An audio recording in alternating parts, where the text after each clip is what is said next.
life, if the wind allows me to.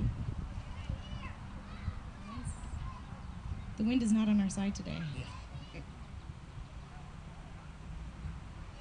At least you're downwind from me. We're doing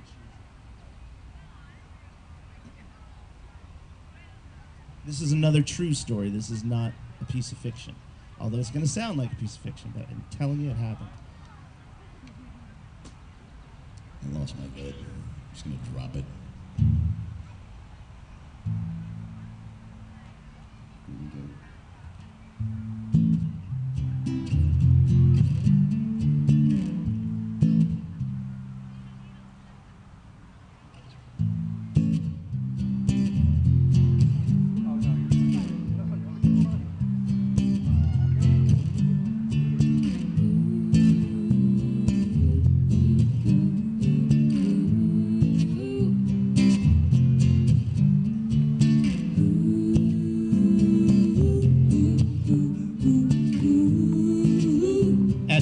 After you get divorced, you decide to re-enter the dating world. Everyone navigates it differently. I navigated my re-entry on okcupid.com, a free online dating site, chock full of freaks, nutbags, clingers and swingers, red flags, dirtbags, scumbags, and hopefully, just hopefully, one true soul that might make a great girlfriend one day. One day, on a Tuesday, I saw a profile I liked, Lexi G, the alternative girl next door type, wearing a clever hat and a cute smile. Women always seem to focus on their shoes, but a girl can't go wrong with a hat and a smile.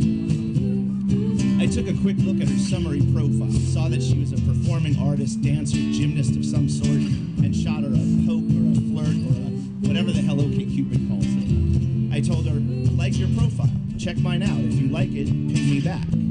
Later that day, I saw Lexi G had responded. She wrote, Like your profile. How about Barganica Friday at 8? I wrote back, see you then, see you there. Around late Friday afternoon, I found some time to log back on to OkCupid. Username, The Chick Whisperer. Password, Asterisk, asterisk, asterisk, asterisk.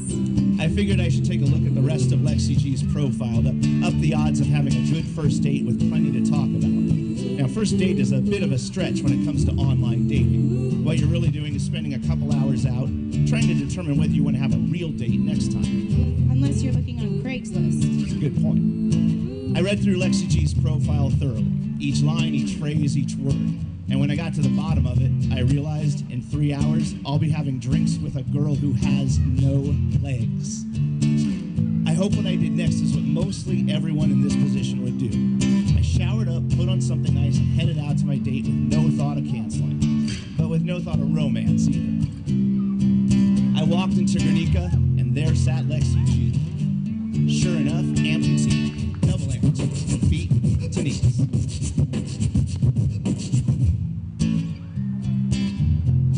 There's something inside you. There's nothing to hide. A staph infection when Lexi was 21 also required the removal of her fingers. All the doctors left of that poor girl's hands were the palms. Lexi extended her version of a hand toward me and said, Hi, you must be Eric. She also said, So, did you know about me? I knew what she meant, but for whatever reason I skipped over it and said, yeah, you have a nice little career going for you. I read on Google about a young woman of the same name who was part of some traveling San Francisco-based dance troupe. I figured we'd break the ice talking about our mutual California connection. When our food arrived, I thought about how Lexi was going to use utensils. I didn't patronize her, realizing she obviously somehow handles this daily. Yeah, no pun intended there.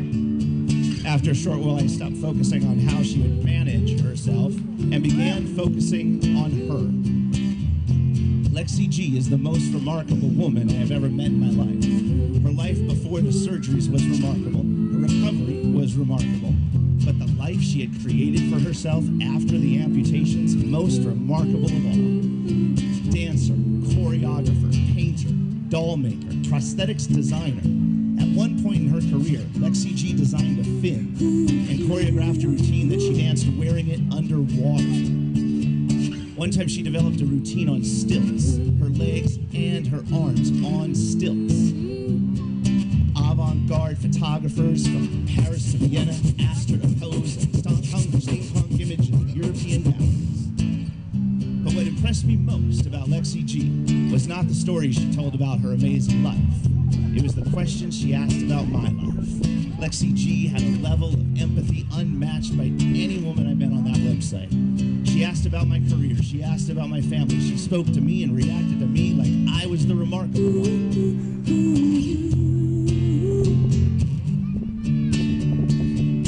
I can see the world through the love within your eyes. We spent 4.5 hours talking that night. I didn't kiss her, but we hugged goodnight.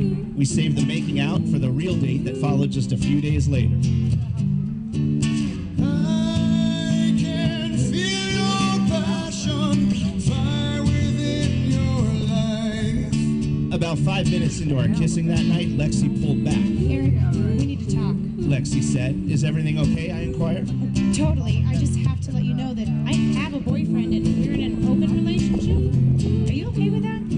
I told her something like, "I think I need to process it a bit, but I guess it's okay."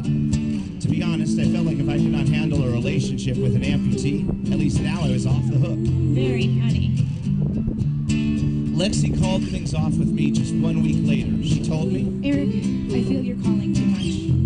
I thought about the handful of texts I had sent that week and the one phone conversation that must have interrupted a date with her real boyfriend, and fathomed her saying, How powerful is my vagina, Eric?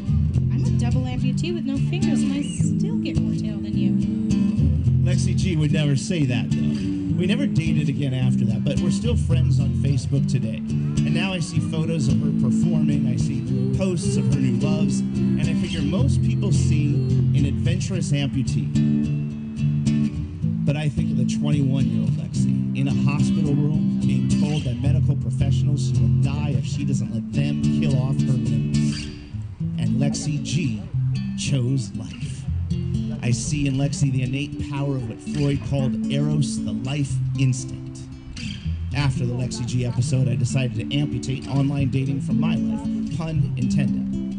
I began to focus less on compiling romantic options and more on just allowing good people into my life and letting attractions happen as they may. It's strange. We go online to find a husband or a wife, but all we need to do is choose life. Hey, I think it's time for a change. When I'm looking in the mirror, see my life rearranged. Thank you. That was Choose Life and VelocityPoleArt accompanying us. We're going to do a little break and let the storytellers wet our whistles a little bit. And Anderson is going to... I'm going to take a 5. Anderson's taking a 5 too. You know, when we...